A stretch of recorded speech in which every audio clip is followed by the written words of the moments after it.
Yep. Good morning and welcome to Thumb Electric Cooperative's 2024 86th annual meeting. I don't know about you guys, but looking at the weather earlier in the week, we were a little worried today could be rainy, and as Michigan goes for this time of year, I'd say it's about perfect. So if I could ask everyone to stand, we're going to do a pledge and invocation. I pledge allegiance to the flag of the United States of America and to the republic for which it stands, one nation, under God, indivisible, with liberty and justice for all. We can stay standing. Dear Heavenly Father, we thank you for all the little things in life that we tend to take for granted. We thank you for the opportunity to gather here today. We ask that you enlighten our minds as we share information and learn from each other today. We ask that you bless the meal we will enjoy at the conclusion of this meeting. In Jesus' name, amen. Amen. At this time, I'd like to introduce the board. From Huron County, in District 1, we have Randy Dice. District 2 is Craig Ozentowski. District 3, Erica Peruski. In Sanilac County, District 1, Kim Nunn. District 2 is Mike Browlett. District 3 is Dwayne Krasinski. He was unable to make it. In District 1 for Tuscola County is Louis Wenzloff. He was also unable to make it. District 2 is myself, John Finley. And District 3 is Matt Sauer. We also have the Thumb Electric attorney.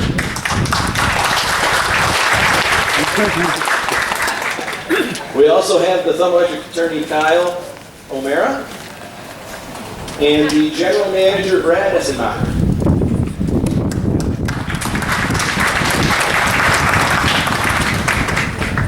I would also like to recognize the efforts of TEC employees. While all the employees' roles may not be the same, everyone does their part and contributes to the overall success of the co-op. Thank you to all the TEC employees for your dedication and commitment to the co-op in making safety a priority. I'm proud to share that TEC's last loss of time incident occurred in October of 2018. Great job, everyone, and keep the streak going. All TEC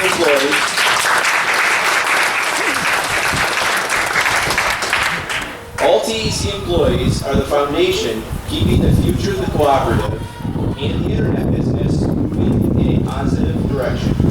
Again, please join me in a round of applause for all the employees and the safety.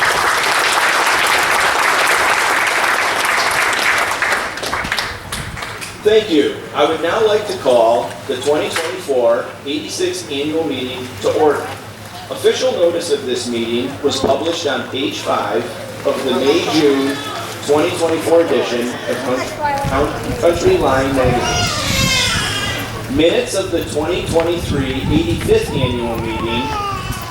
We will dispense the reading of last year's minutes as they were printed on page 13 of the May-June 2024 edition of Country Lines magazine, which is mailed to every member. Unless there are any other questions, a motion for approval is in order. Motion, do we have support? All in favor signify by saying aye. Aye. Opposed? Motion carries. Can I get up here? Oh yeah, go ahead. Treasurer's report. Also published on page 8 in the May-June edition of Country Lines were the year-end financial comparisons for 22 and 23. I would like to share some finalized 2023 financials in my President's report. TEC's total plant, with both the electric and fiber, included just under $27 million from 22 to 23. These expenditures in capital improvements were due in large part to our TEC fiber build-out, but also included rebuilding identified circuits of aging poles and wires, upgrading substation equipment, building new electric services, upgrading existing electric services, purchase of trucks and vehicles, office equipment, and other investments that improve our efficiency and enhance the overall safety and reliability. TEC and TEC Fiber's combined 2023 operating statement showed revenues of $29.7 million and expenses of $28.4 million. These expenses are the cost to maintain and operate the electric and fiber optic system. The resulting operating margin for 2023 was just over $1.3 million. Total margin, adding to some non-operating interest, non-operating margin, and other capital credits received by the co-op, the 2023 patronage allocated back to TEC members will be in the neighborhood of $1.6 million. Members will be allocated just over 5.5 cents for every dollar paid in 2023. This is the great thing about being a member of a co-op. These margins, any profit we make, is returned back to you. The cooperative uses some members' patronage over time to make capital improvements.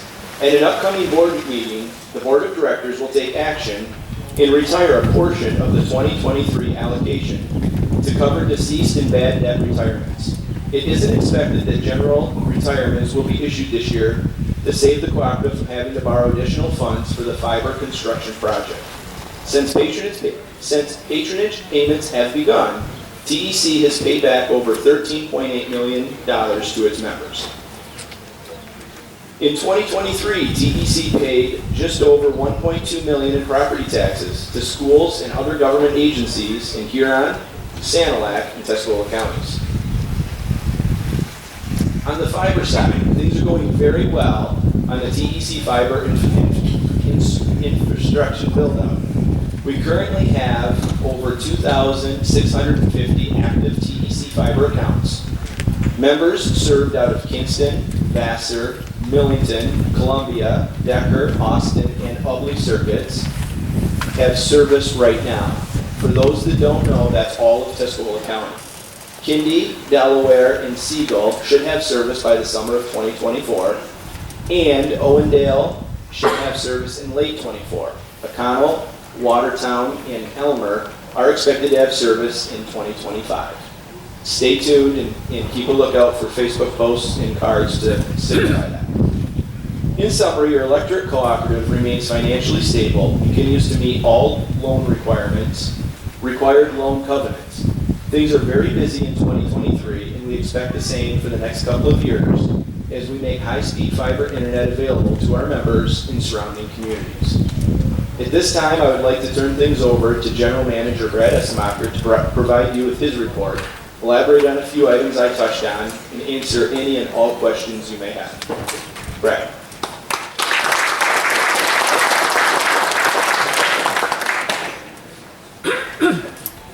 Morning, everyone. Couldn't ask for a better day.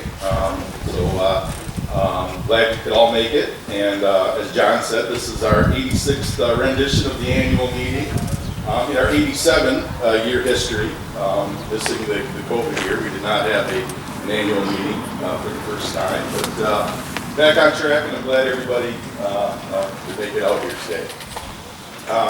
So just a brief history, which most of you may or may not know, but we were founded in 1937. For-profit utilities, DTE in particular, around here. We're not going to take it to the countryside, and that's why individuals like yourselves from the rural areas took it upon themselves to bring electricity to their area, and aren't you glad that they did today? Similarly, I think we're seeing a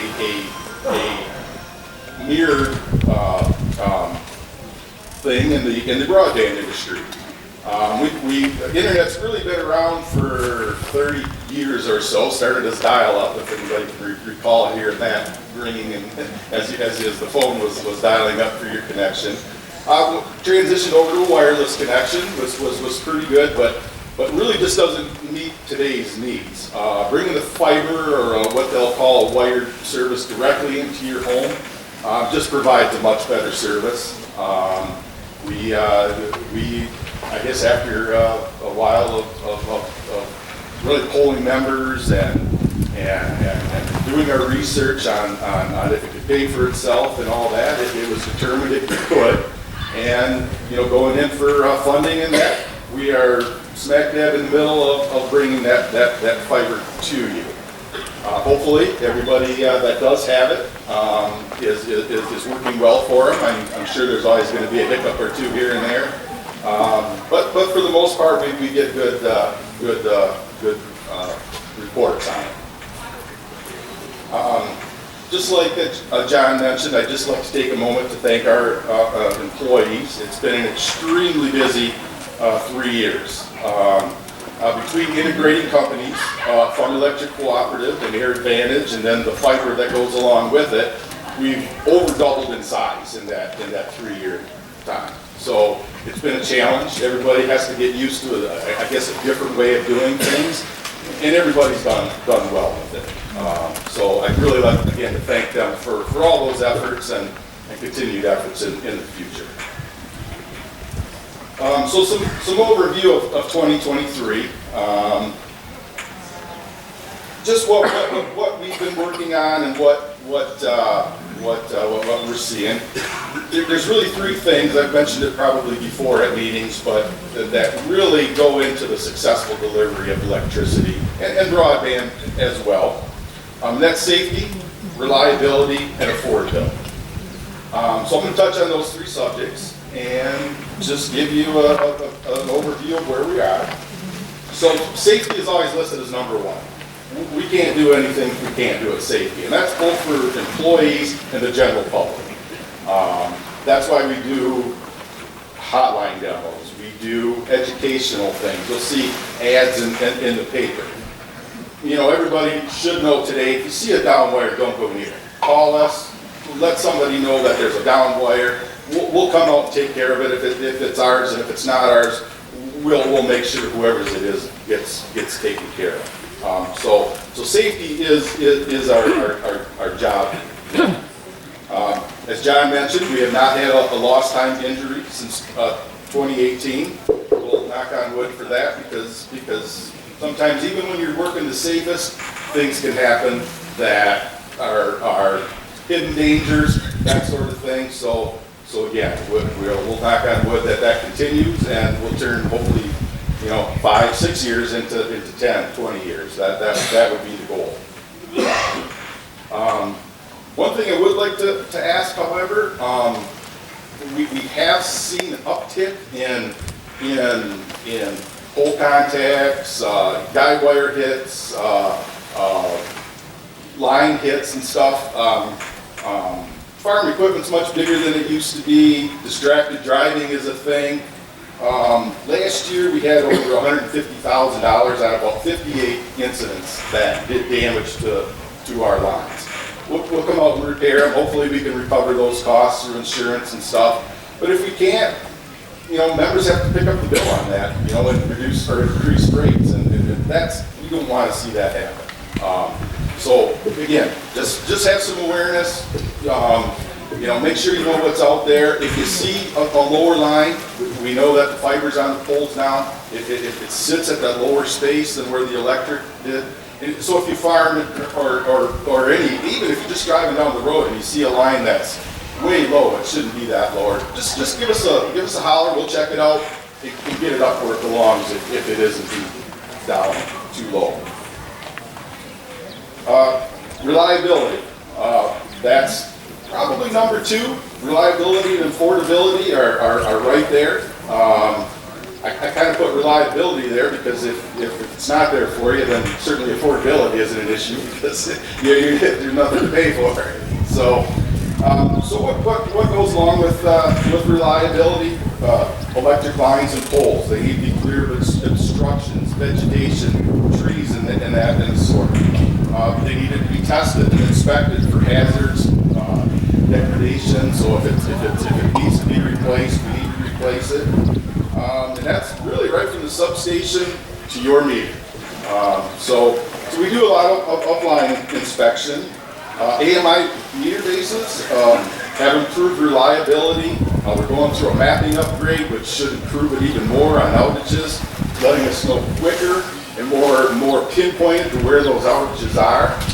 So that helps greatly with reliability and getting the lights back on sooner when they do go off. Substations, a lot of testing, transformers, oils, relays. And we're going through a relay changeout right now. We've done a couple of them. Out of our 14 substations, 2 switching stations, we're starting to change them over to more modern equipment. Hopefully at some point in time, the automation is improved greatly as well. We lose a substation over here, 30 seconds later, the equipment transfers over automatically, and most people will come back on within a shorter time. That's going to be part of what the fiber that we do have in the air is going to allow us to do, is that better communication between relays and substations to improve reliability there. Lastly, generation. We need generation to meet our energy and capacity needs in our footprint. And quite honestly, that's getting to a tricky point in the world that we're in right now. Reliable, paid-for assets, coal plants, natural gas plants, they're targeted for shutdown. And if we don't, and I say we, not necessarily Thumb Electric, but we as an industry need to really be careful and cautious in how we do that to make sure the reliability is there, and that when we want to go turn the lights on, the generation is there to do that for us. And I'll get in a little bit more of what Thumb Electric's plans are in the future on that. But to continue on with reliability, we rebuilt 7 miles between our Delaware and Octagon substations. We finished up this year, really. It was a 2023 project. Finished up in January of this year. That does 2 things. It interconnects 2 substations, which allows for emergency, we'll call it, ability to tie one substation circuit to another. So if a circuit or substation, let's say Octagon went out, we can isolate Octagon off, backfeed it from the Delaware sub, put members back in power without them having to wait for the substation problem to get fixed. And it also provided a backbone path for our fiber project. So the interconnect between Delaware and Octagon, and then eventually Watertown and Elmer, complete a ring, if you will, around the eastern half of our territories. We already have, or we're working on a western half, which again makes reliability on the internet side happen. If we use, let's say a fiber gets cut between Ubly and Kingston, the goal is to have Ubly refed back within literally seconds to allow you wouldn't even notice a blip on your internet stream. So the reliability of that is important as well. So that project certainly helped with that. Currently, we have a 4-mile project slated in the Vassar area, and we've also been changing out a lot of older poles that tested bad, or if the poles are too short or underloaded or don't have the ability to put any more load on them, we've been changing them out as part of our fiber to the home project. We also removed or trimmed about 400 miles of vegetation in 2023. Again, trees are probably the biggest enemy of power lines. We love trees. I love trees. I've got several of them in my yard, and I'm sure a lot of you do. And just make sure you look up when you plant anything new and try to keep it away from the power line. They don't get along well. Let's say it that way. Pole testing. So in 2023, we tested just under 8,000 distribution poles. And then those were out of the Kindy Circuit 1 and Austin Circuit 2 substation areas. And then we also tested about 140 transmission poles between the Columbia sub and the Carroll plant. So we will be either replacing or repairing those poles as whatever is the most sound thing to do. Again, for reliability purposes. So how does that all tie with affordability? That comes, from the boardroom, setting rates with the board, with staff coming up with, projections, cost-saving members, approving the budget, following the budget. and making adjustments when needed. The board and I work on long-term strategic goals for future planning. That goes into affordability. And everything we do is with the member in mind. You want your lights to come on when they need to come on, but you also want to be able to afford it when it is there. And I can tell you from the board meetings that we have, I think that's always the number one factor when we're doing anything that we do, is to keep it affordable. Sometimes, our legislators in Lansing or Washington, it's why we are a little bit active in the political arena, is to watch and monitor upcoming legislation and how it may affect members. So with power supply, each year we have to prove to the Michigan Public Service Commission that we have 4 years out needs met of the members in the form of our power purchase agreements. So we last updated that about 5 years ago. New contract that runs, in 5 years ago in 2029, that was pushed out till May 31st of 2028.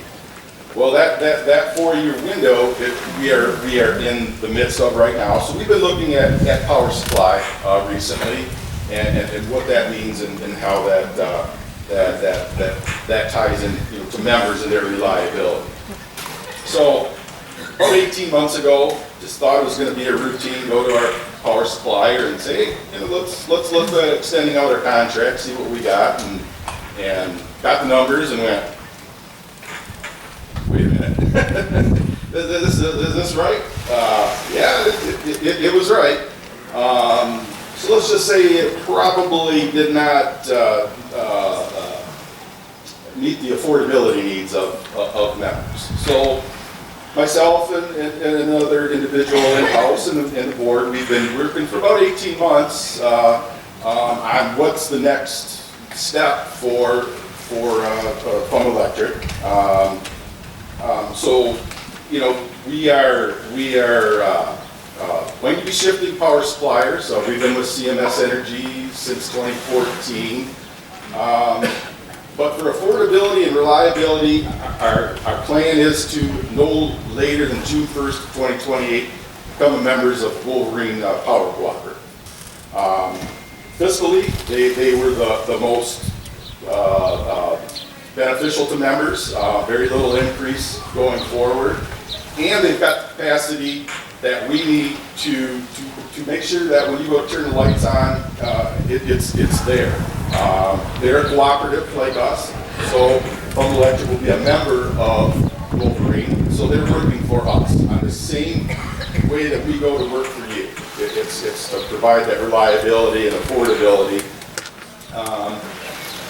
And along with what's going on in the state of Michigan, which I'll get into, the new law changes when it comes to power supply. Wolverine, for about the last 18 months, has been working with an entity called TEC, who was slated with shutting down and decommissioning and tearing down a nuclear power plant in western Michigan called Palisades. Probably about that 18-month ago timeline, people in Michigan, the governor, people in Washington, I believe our Senate group from Michigan, they started looking at Palisades in a different light, that maybe we could restart this and get us through this clean energy type markets that we're in right now, so that we could transition over to renewables in a more cost-effective and reliable manner. So for about that time, they've been working on this. They've got an agreement in writing to take about 800. Well, the plant will put out about 800 megawatts of energy. Wolverine, along with Hoosier Energy in Indiana, we're partnering in this. Wolverine is going to be taking about 2/3 of that energy. Hoosier Energy about another third. So that more than meets the needs of members of some cooperative, and it also meets state energy laws, which due to legislation. Currently at 15% of our needs have to be renewable. Come 2030, that jumps up to 50%. Come 2035, that jumps to 60%. Come 2040, that becomes 100%. Palisade's got a carve out from the Michigan legislators to comply with all of that requirements. So at very little cost, becoming a member of Wolverine Power Supply is going to mean that Thumb Electric meets its requirement in the state of Michigan. So affordable, again, and reliable. Also in the political arena, energy waste reduction, which we were required to do up until 2021. 2021 was the last year we were required to file and to participate in energy optimization or energy waste reduction. We never stopped. We continued doing it on things that make sense. I don't know if anybody has used our rebates for heat pumps or geothermals or air source equipment, lawn and garden, battery operated equipment, that sort of thing. We've continued right on with that since 2021. But now we're going to be required come 2026 to participate in it from a mandate from the state. So we are going to get back into that. Shouldn't be a big deal. It's just, we're just going to continue on and probably enhance services. One of the other big legislative laws was the Public Act 233, which many of you may know is sitting legislation, which gives the power, or the Michigan Public Service Commission the power to sit renewable sites in the state of Michigan. Really, Thumb Electric is not in that arena. We're not building or any of that on large wind farms or solar farms. And really, it doesn't do anything to the individual landowners. It just more takes the power out of your local authorities, your townships and counties, and puts it in the hand of the Public Service Commission. Probably not something that we would be in favor of, although we've taken no official position on it because it doesn't affect us. But that is one of the other big laws that changed in 2023. 2024, the biggest thing that we're hearing from the state level is the Michigan Energy Assistance Program, which if you look on your bill right now, there's an 88-cent surcharge on it. It's for the low-income energy, again, assistance in the state of Michigan. Every year since that's been enacted, and I think that was in 2016 or 17, don't quote me on that, it was capped at $1. And it started off like 97 cents, went down. It's gone down every year to where it's 88 cents now. Legislators got it in their mind right now. They want to increase that to a max of $2 and take the required or the allowable poverty level from 150% to 200%.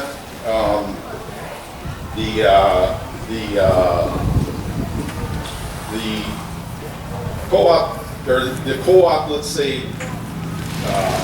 legislators that are in Michigan are sort of signing on to it. Not that they necessarily want to see this increase go into effect, but what they want to see and what we want to see is if this is enacted, we would like to see them dollars stay in our footprint. So if we're going to give $1, we should get $1 back to help our members. So stay tuned. That's not passed or anything yet. You're starting to see some activity on it. But I think if we could get that carve out that stays in our footprint, at least that's somewhat of a win. In Washington, it's been kind of quiet on the energy front. NRECA has sort of been working on more impacts from other states of some hydro issues, some cold water issues, different things where they're looking at reliability that mostly affects other states. So it's been a little quiet Michigan-wise as far as the political arena. But as we warned for the last couple of years, blackouts could really be an issue with the loss of generation. Typically it'd be on very, very hot or very, very cold weather. So stay tuned. We're working on those issues on your behalf, and continue to do so. On the internet side, so TEC fiber is close to about 800 miles of placed fiber since the project began, between backbone distribution or MST, multi-service terminals, the little black boxes you'll see on the poles that the drop cable will plug into. As John mentioned, we have 8 substations lit up. He might have mentioned 7. So Kingston, Vassar, Millington, Columbia, Decker, Austin, and Ubley are on. And as of yesterday, Kindy is active. So if you get your electricity out of Kindy Circuit 1, you have service available to you as of yesterday. Siegel is very, very close. Hopefully in a month or so, that'll be active. We are currently splicing in that area, or soon to be splicing and getting electronics provision for that. So most of the cable is placed. It's been there for a while. It's just getting caught up to splicing and electronics. As John mentioned, Delaware very soon after that, and then hopefully Oakdale will be run and active this year as well. So again, we just passed about 2,650 subscribers this week. We have another couple hundred usually pending, which means they're in some form of between the day they call up and ask for service to the day they actually have the installers there and completing it. Normally we float between, I would say, 150 and 300. So as we get more people on, more people are coming on board. Like I said earlier, I think people like it. It's reliable. We strive to make it as reliable and as redundant as we possibly can. For example, there was an outage, a fiber kit. I don't know if it's around Saginaw or something the other day. It affected our system for a few seconds. We rerouted to another area, and people on the internet didn't see a blip. If you were an entity that didn't have that redundancy, you could have had a significant time off the year. Not saying there'll never be issues with it, but we strive to, again, build in that redundancy for reliability purposes.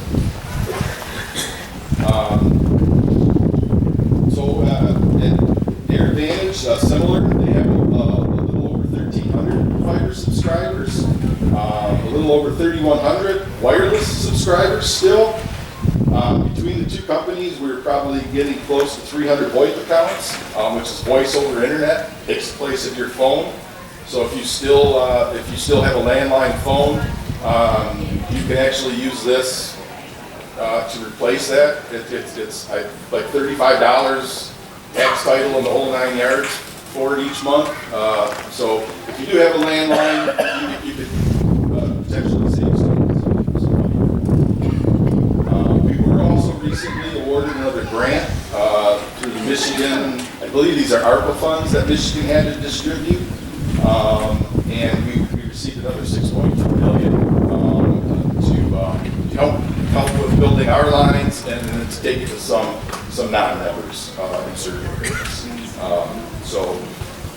More funding coming out. Not sure what we'll participate in and what we won't. Really, we have to look at the numbers once we get that far and see if it makes sense. Sometimes grant money and that sounds good, but it isn't always. The devil's in the details. Just to kind of finish up my information, and then I'll take some questions. Youth tour. So we are sending one student to Washington, D.C. this summer. Allison Summer, as a matter of fact. So, and she's from the Millington area. She will be going to D.C. very soon, if not already there. I know it's always around this time as our annual meeting that the students take off and visit the D.C. area.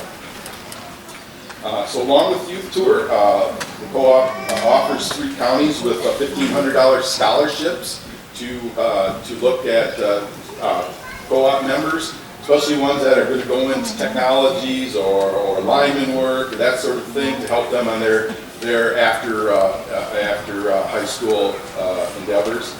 This year, Evan Peruski from Huron County, David Shanks from Santalat County, and Caden Lawhorn from Tuscola County were awarded those scholarships. With that, I will take any questions that you have, and if I can't answer them today, I'll try to do my best to get back with you and answer them when I find the answer. So, yes, sir. With the environmentalists interested in shutting down coal-fired plants, there's not as much generation available as there used to be. Correct. So 2 years ago, I don't know if it was you, but the speaker said there's chances in Michigan of rolling blackouts for the last couple days, and so he said maybe we should start thinking about whole house generators. Anyway, my question today is, let's say Michigan and the surrounding states get a couple really warm days this summer. What are our chances of not being able to have power for a couple days? I don't have a percentage number to say, you know. Not just the odds of Yeah, kind of I would say it's a significant risk today, more so than it was 10 years ago. So it could happen. So should we consider having our own backup generation? I think it really depends on your situation and what you could endure. I have one at my house. I've had it since 2007. We had a nice storm, I believe, at the time, and a lot of folks were out for up to a week. I look at it as sort of an insurance policy. You hope you never have to use it, but when you do, it's there for you. So would it? I think a lot of people have made that decision already to have it, not necessarily for blackout purposes, but for just any storm or lengthened outage in general. Do I think, you know, a blackout would be prolonged? It probably would take more the form of a rolling blackout. So you're going to be out for a couple hours, and then you'll get turned back on, and then, you know, the next circuit will be off for a couple hours and then turn back on. That's what I would see. So if it's blackout specific, I would say if you can endure a few hours of outage and turn back on, you know, you don't have to rush out and put a generator in. They're not the cheapest things in the world, so I'd hate to tell anybody to go and it's a must. So, yeah.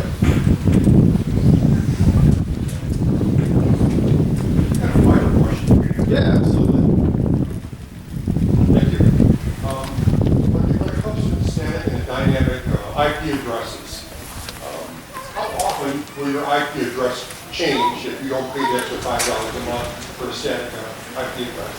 I don't know the answer to that because it's not my technical deal. I know it does change from time to time, but there's a group of guys in the back right there that could answer that question for you.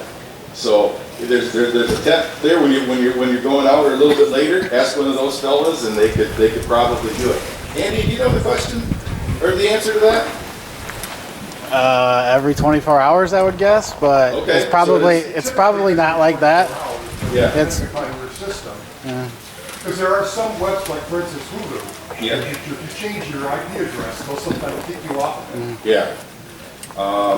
Yeah. I don't know the answer, but we'll get it for you.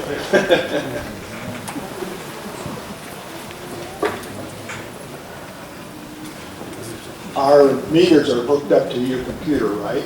That's how you read our meters every month? They go to a base station that gets the read data, and then they go to an actual cloud-based, I guess, computer at the cloud-based, but not at our office or anything specific. Correct. Well, my question would be, a couple weeks ago, we went out of electricity for a couple hours. We were out of the Decker, and I called and let you know that we didn't have electricity, and I checked my meter to see it was out before I called. Well, then I got wondered, could your computer know that my meter was out because you're hooked up to my meter? So what will happen is when the power goes out, the meter has about 10 minutes of a battery in there. And so it has about 10 minutes to give it its last, hey, I'm out of power, I'm out of power. And then that gets to the RNI, which also has battery backup, at least on most of them. So as long as that base station, excuse me, tells the RNI, which is a cloud-based system, that, hey, we got a last guess from this meter, and then we'll get that data and we'll know that the meter's out. Can I still call you though? It doesn't hurt. Doesn't hurt. There's you can call. You can go to the an automated system that just you press a button and says I'm out of power. You never even have to talk to anybody. Or you can go to a Smart Hub app. So if you have cell phone and you have a cell phone signal, if you have our Smart Hub app, you can go on there and just report an outage as well. Okay. So yeah, thank you.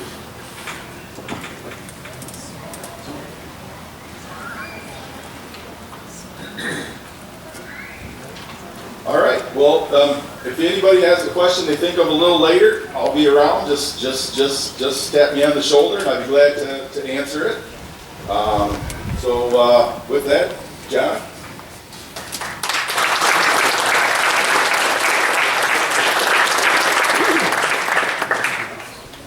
Thank you for your report, Brad. At this time, I'm looking for a motion to approve the President's report.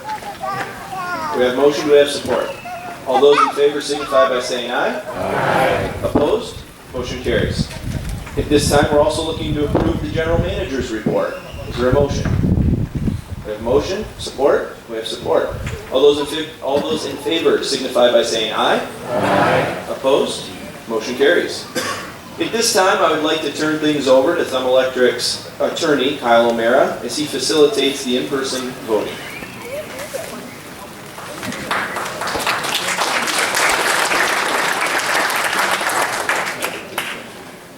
Good morning. My name is Kyle O'Mara. I have the privilege of serving as the attorney for Thumb Electric. Pursuant to TEC bylaws, it's also my responsibility to administer the elections in each year's annual meeting. As you may recall, a bylaw amendment appeared on the ballot at the last annual meeting, which changed how candidates are nominated for the director elections. The amendment was approved with overwhelming support. In the past, candidates were selected by a committee of TEC members following an interview process. Now, any qualified and interested member may seek a director seat by filing a nominating petition. This year, nominating petitions were submitted by the following. For Huron County District 2, the incumbent Craig Ossipowski. For San Juan County District 2, the incumbent Mike Rowlett. And for Tuscola County District 2, the incumbent John Finney. No challengers submitted nominating petitions to appear on the ballot. 362 ballots have already been cast through online and mail-in voting. Although there are no contested races this year, those of you who have not already voted will have the opportunity to do so shortly. As I indicated, there are 3 director positions appearing on the ballot. There are no proposed bylaw amendments or other matters requiring a vote of membership. In a moment, you'll get the opportunity to hear from the candidates. Even though, again, there were no challenging nominating petitions submitted, the board has decided that you should all have the opportunity to hear from your directors. Each of the nominees will have a maximum of 5 minutes to address the meeting. At the end of the presentations, those who will do so. Ballots will be collected by our volunteer election tellers and counted. For the first presentation, we'll start with Mr. Craig Ossipowski from Huron County District.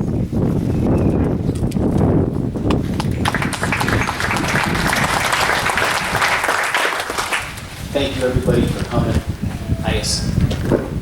I especially wanted to thank Ron Leppick for coming. Ron's been in every one of these that I've had.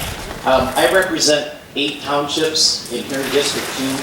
I have Bingham, Bloomfield, Paris, Rubicon, Sand Beach, Seaman, Sherman, and East Sherman. So I appreciate the opportunity that I've had to represent you. There's a lot of exciting things, not only just as a member, but as a board member. So I appreciate your support and look forward to the next term. Thanks.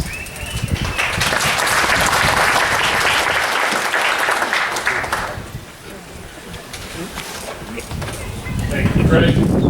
Now we'll move on to Mr. Mike Rella, Second County District 2. Good morning, everyone. I'm Mike Rowland, St. Lake County District 2.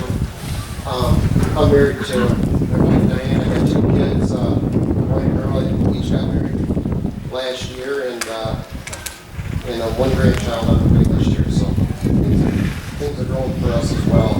It's Sun Electric. I can't believe in the past little bit the changes we've had. The board has been put through a lot with all of the goings on the last few years from the big decisions we had to make about purchasing Air Advantage, okay, the fiber business we have, and then you throw in a power supply that Brad talked about.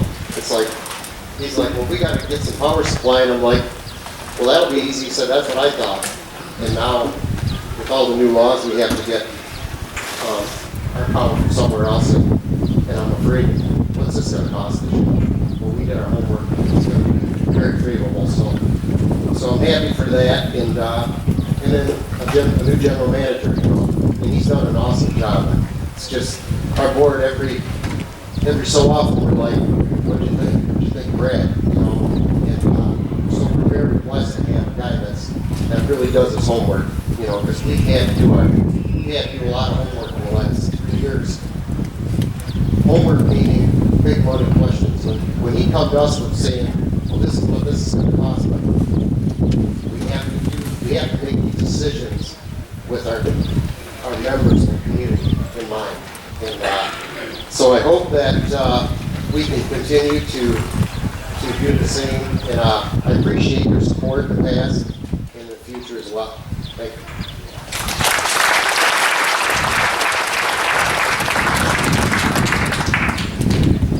Now, Municipal County District 2 Director, Mr. John Finley, here for him again.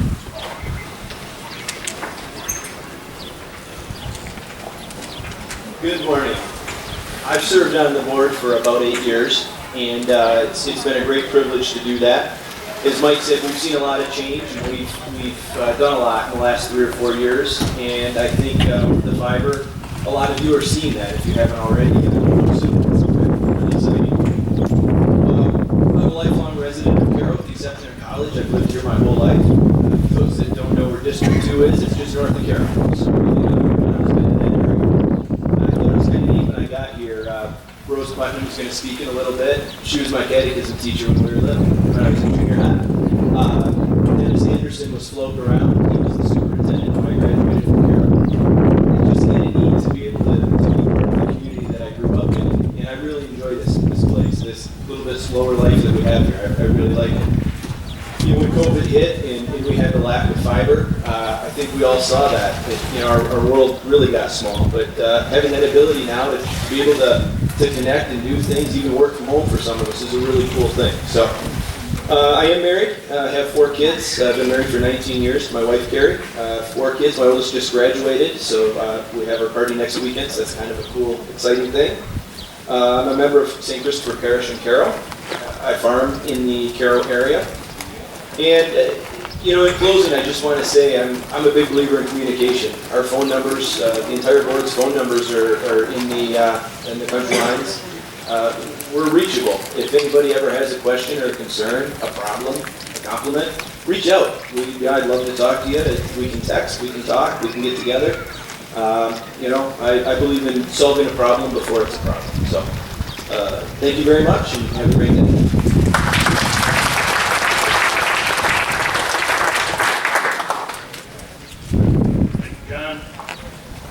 That concludes the candidate presentation. Give all the candidates, the entire board, one more round of applause.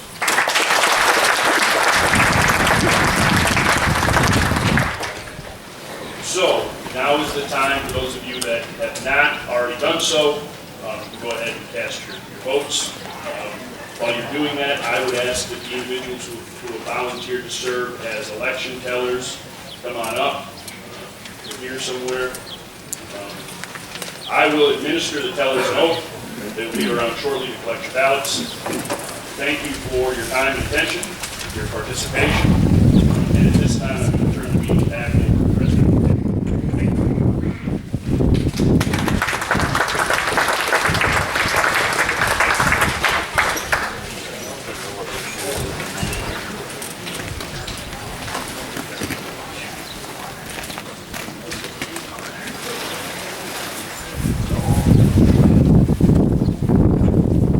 We're gonna wait just a minute while we have the tellers.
If anybody has a paper ballot, could you please hold it up so they can see you? Thank you.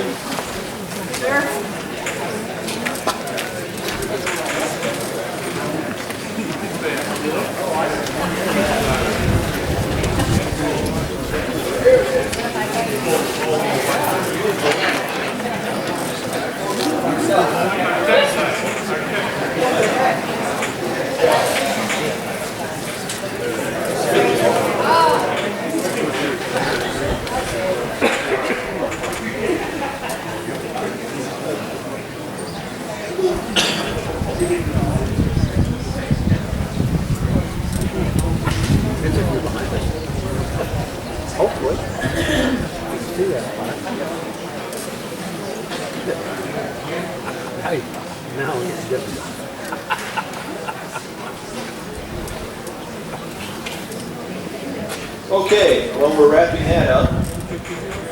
Is there any unfinished business to bring before the board? Okay, seeing none, is there any new business to bring before the board?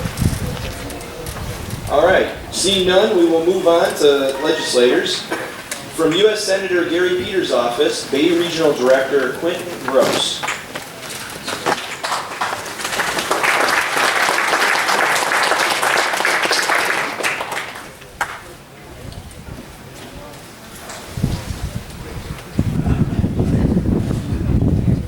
Okay, I guess not. U.S. Representative Lisa McLean's Thumb Rep Cole Wood.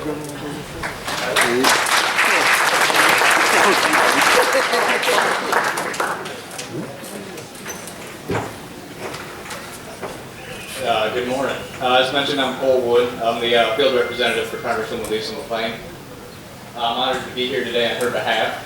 To just give a brief legislative update on everything going on today in the U.S. House. I'd like to start with some good news. We do actually have a farm bill now. I know it's kicked down the road a year. The House version has passed out of the House Ag Committee, passed about 2 weeks ago. So it'll be brought before the floor of the House pretty soon here. Some of the changes included in that, there's a 10 to 20% increase in reference prices for crop insurance. That was desperately needed. Any farmers that use that definitely know that. Regarding dairy farms, there was a return to the higher of method for dairy milk pricing. There's a lot of cuts to a lot of red tape regarding disaster assistance. to all those farmers affected by natural disasters. I know a lot of farmers here in the district were affected by that, and everything was really slowed up by the red tape. Hopefully this should help streamline it, and hopefully we can help and keep improving that system. Reallocated all unobligated conservation funding from the Inflation Reduction Act to proven programs like the Environmental Quality Incentives Program, Conservation Stewardship Program, and the Regional Conservation Stewardship Program. I also funded some newer orphan programs like the Feral Swine Eradication and Control Program. Doubles the funding for Market Access Program and the Foreign Market Development. This is due to bipartisan consensus and recognizing the need for heightened market access and trade promotion. Mandates that the U.S. Agency for International Development, or USAID, they consult with the USDA to promote American-grown crops and the Administration for Food for Peace. On the nutrition side, it expands access to the Commodities and Supplemental Food Program, which prioritizes lower-income families in rural areas. It also refocuses SNAP, or the Supplemental Nutrition Assistance Program, to promote a healthier lifestyle. It calls attention to diet-related chronic diseases. It also expands school meals to include whole milk again. It's been a few years since that was allowed, and we're trying our best to bring that back. It eliminated the threshold for erroneous payments to states. And that should reduce duplicative participation across multiple states and other fraudulently obtained benefits. It also promotes the Buy American principle on school meal programs, meaning schools will prioritize purchasing American-grown products. Regarding broadband, it also reauthorizes programs like the Reconnect Rural Broadband, Middle Mile Program, Community Connect Program, and others to continue to expand access to broadband throughout rural areas like the Thumb. And I know the Thumb Electric has been working on that, and I definitely applaud their efforts. I think they deserve another round of applause just for how they've been doing with their fiber build out.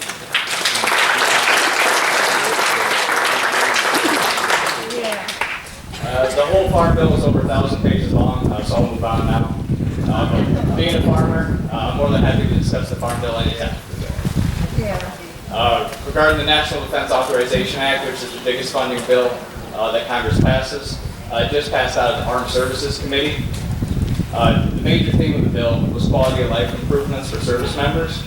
So some of the highlights are 19.5% pay increase for junior enlisted members, 4.5% pay raise for all other service members, the service member cost or housing allowance to cover 100% of the local rental rate. And there's also a cost of living calculation to better capture the rate of inflation. And lastly, there's also elimination of a lot of the diversity, equity, and inclusion programs, and all promotions are purely merit-based. And then all candidates to service academies must be chosen on basis of merit alone as well. And Congresswoman wrote a bill that recently passed the House, the Information Quality Assurance Act, which seems insane to me that this wasn't an act already. Requires federal agencies to rely on the best, reasonably available scientific, technical, demographic, economic, financial, and statistical information to support any new rules and guidance, and post the resources publicly as well. So in a nutshell, all federal rules and guidance have to use the best available data in order to inform their decision making.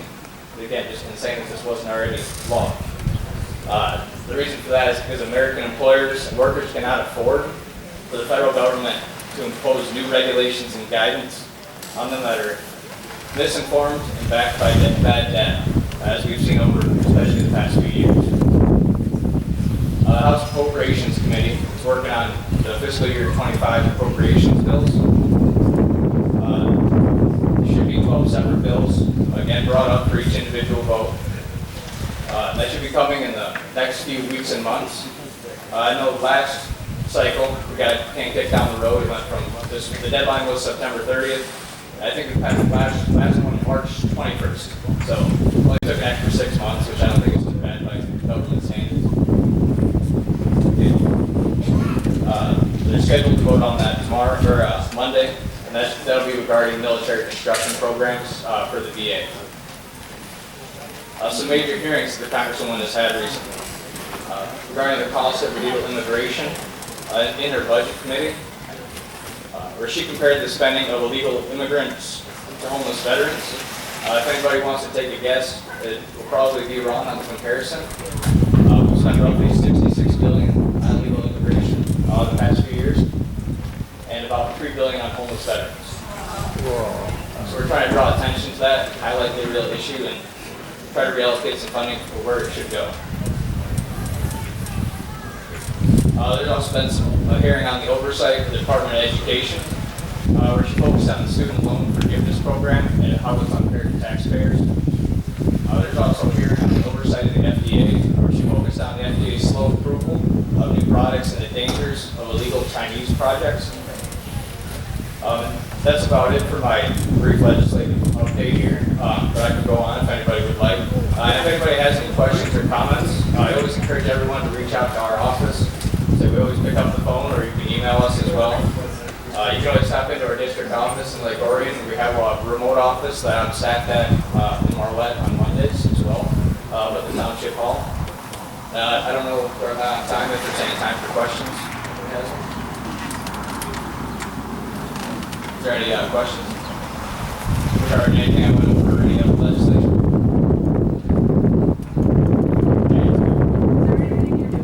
Are you guys doing anything about getting back local control to the local townships? From the state? So if you're referring to the state bill, I'm on the federal side, so I can't really comment too much on state matters. Otherwise, it's technically considered campaigning. I will say I will defer to Representative Green. I believe he's coming up, or Representative Alexander. They might have some more information, but that's a state issue. That's not something that we can deal with very much federally. I'm sorry, I don't have a better answer for you. Are there any other questions?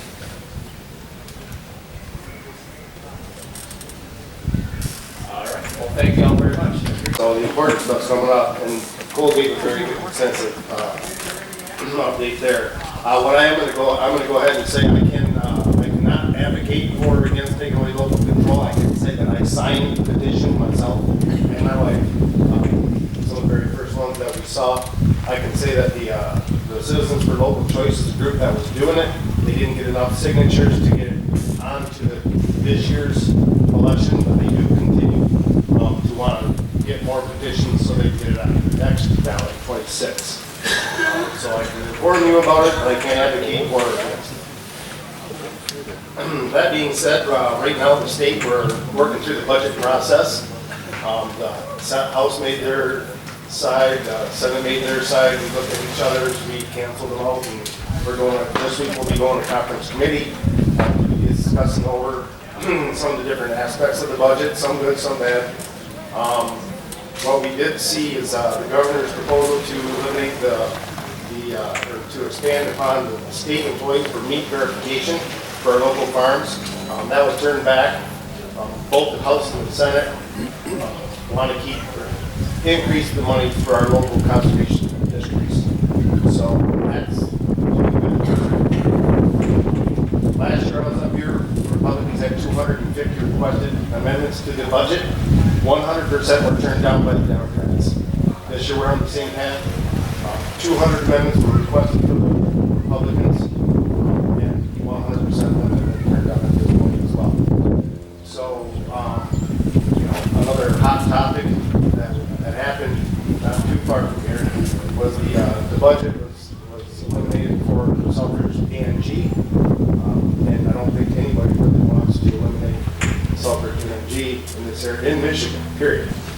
There were a couple of amendments attempted by the representative of the area, shut down the Democrat that was in a 50-50 seat, may potentially lose it.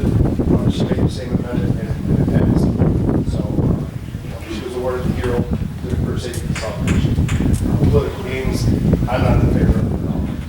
I'm an infrastructure guy. I was a drain commissioner. There's no such thing as Republican road or Democratic road for all of this. So we really need to be focused on that. Of course, the budget looks a lot like it did last year. Actually, last year they started out the budget process with $400 million into local road funding. 6 years ago, Shane Hernandez had penciled in $800 million. I was on 2 requested amendments for $1 billion in the local road funding. And it was $0. So no new news there. Act 51 monies are still dwindling, but anything that had started is going to be continued. So I don't want to take up too much more of your time. If anybody has any questions for me. Yes?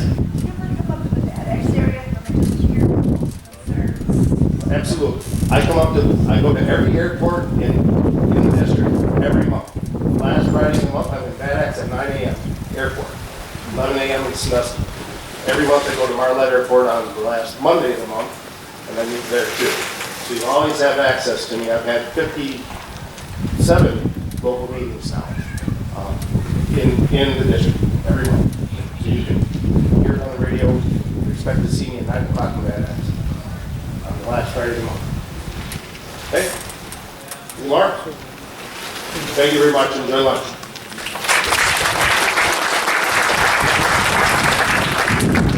Thank you, Rep. Alexander. And up next, we have Michigan Rep. Bill Green.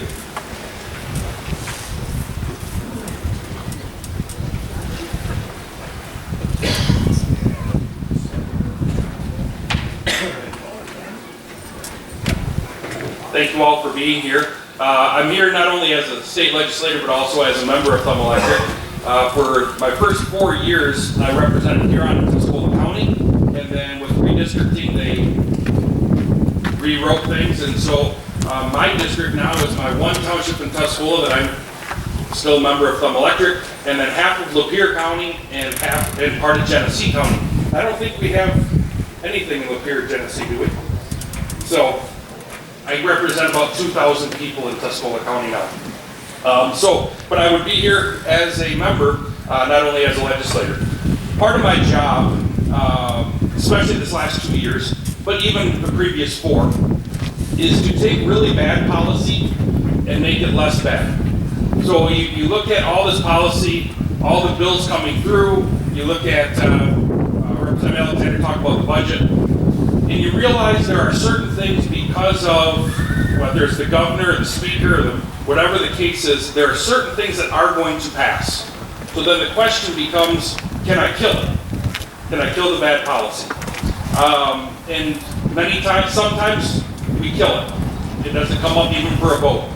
Other stuff you know is going to happen. And so the question becomes, can we take really bad policy and just make it bad policy?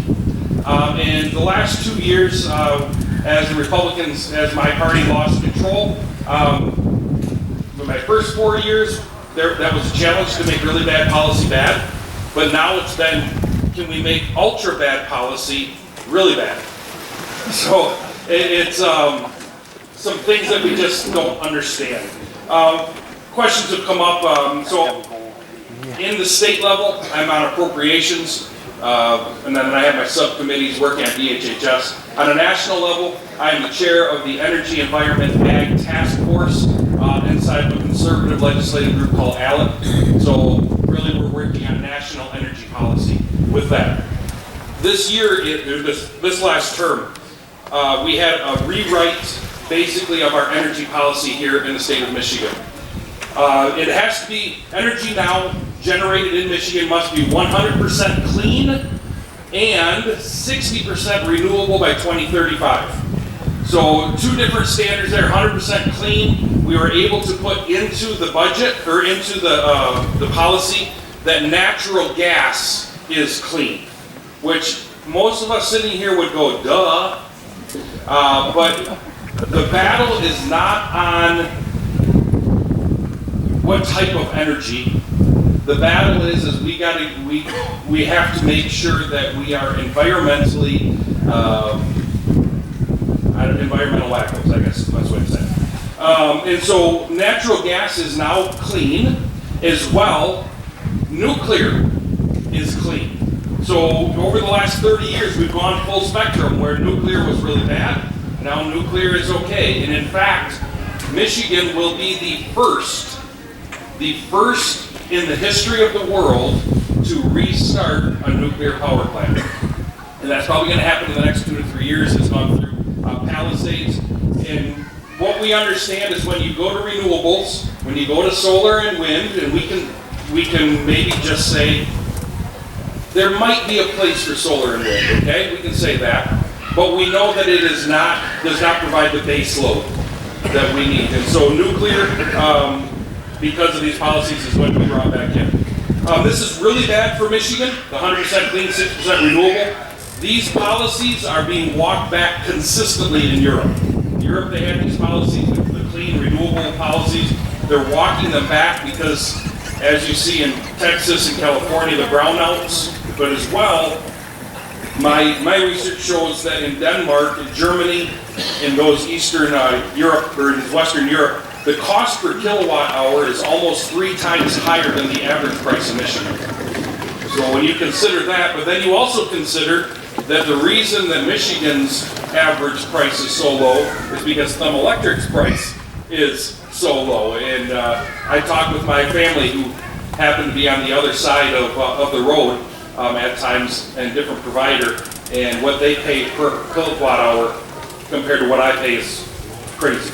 Obviously, we talked about local siting. So in order to get our 60% renewable, we can't allow the locals to tell people whether or not they can have that renewable, because the big impediment of renewable energy has been the local government saying, no, not in our township. And so the Democrats have removed that. And when I say the Democrats, I literally mean that. There were 0 Republican votes for any of this. Okay, so that's just a statement of fact. The Democrats in Lansing did this.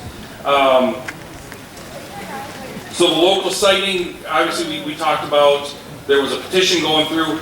That petition language has now been introduced as a bill.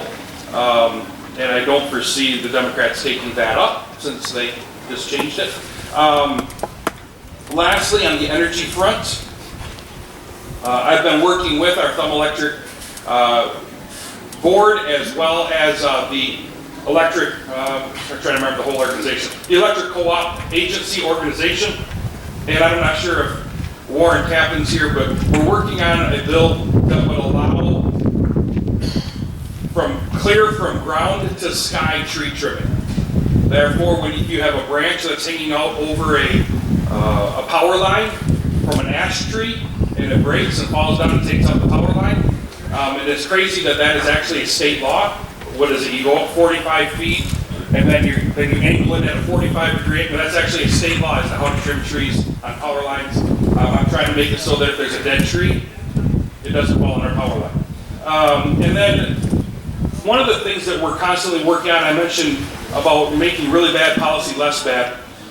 There is a focus on illegal immigration, a focus on individuals coming illegally into the state. We've had some issues in Oakland County, where there's been literal South American gangs breaking into houses in coordination, and that's an hour and a half from here. Of course, the west side of the state, we've seen a couple illegal immigrants with being deported, then coming back and committing murder. So we're trying to make sure that we are making sure our messaging is correct, because there are a lot of individuals that are H-1A, H-1B immigrant workers that fall under our program, specifically in the west side of the state. A lot of the vegetable and fruit growing, they have a lot of those H-1A, H-1B migrant worker status.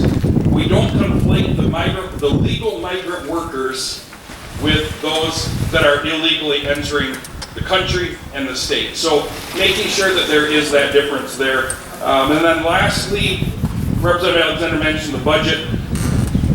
Many parts of the budget are relatively vanilla into an election year, except for Eagle, Ag, and the DNR budgets.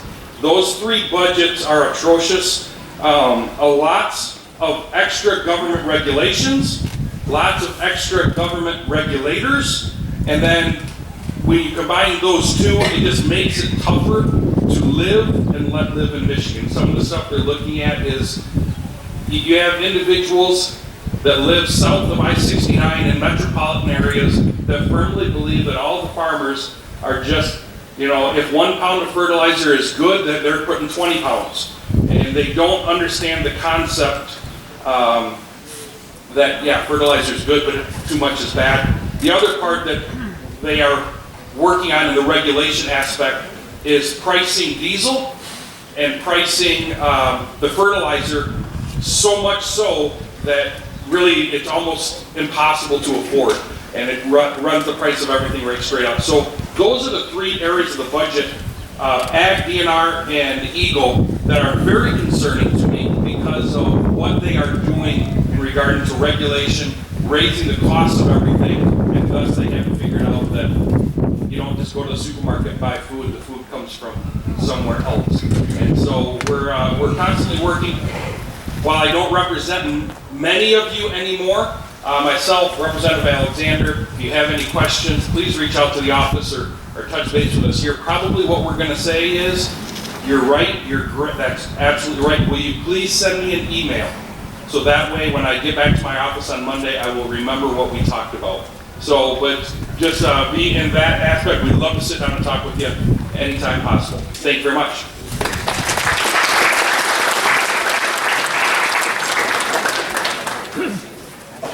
Thank you, Rep. Green. Up next, we have Rose Putnam, and she's going to talk a little bit about the Octagon barn and some things that they're doing here.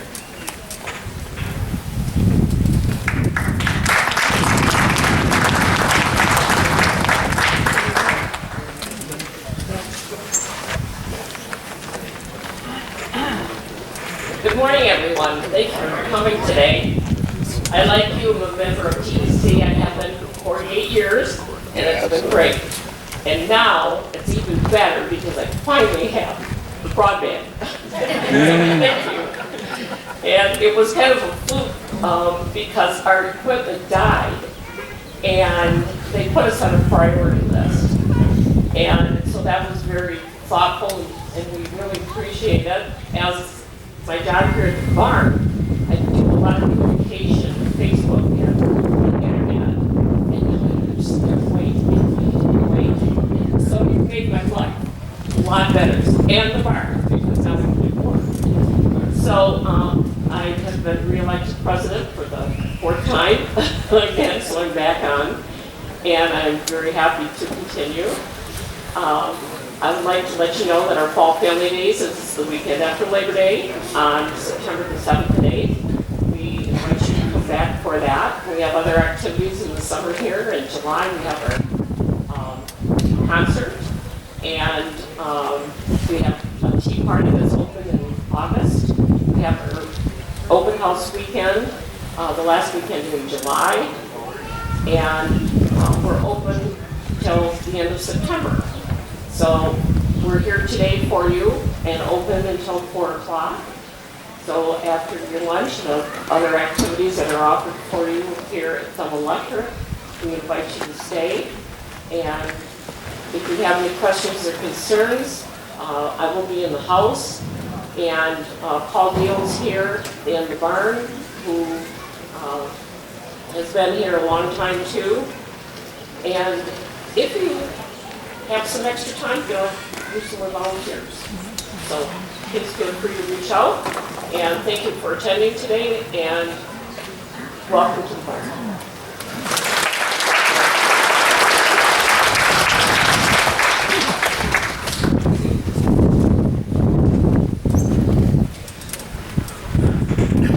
Okay, next we have Attorney Kyle O'Mara with the election and bylaw voting results.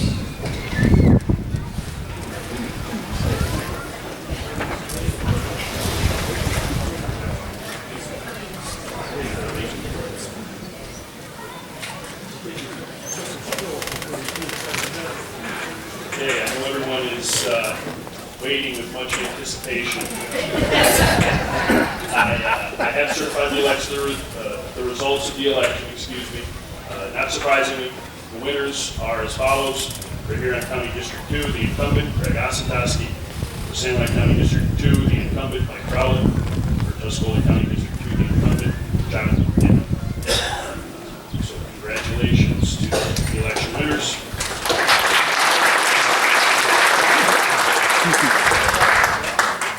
That completes the business portion of today. I believe the meal will be ready shortly. So at this point, I would entertain a motion to adjourn the 86th annual meeting. Motion, support? Support. All those in favor signify by saying aye. Aye. Opposed? Meeting's adjourned. Thank you.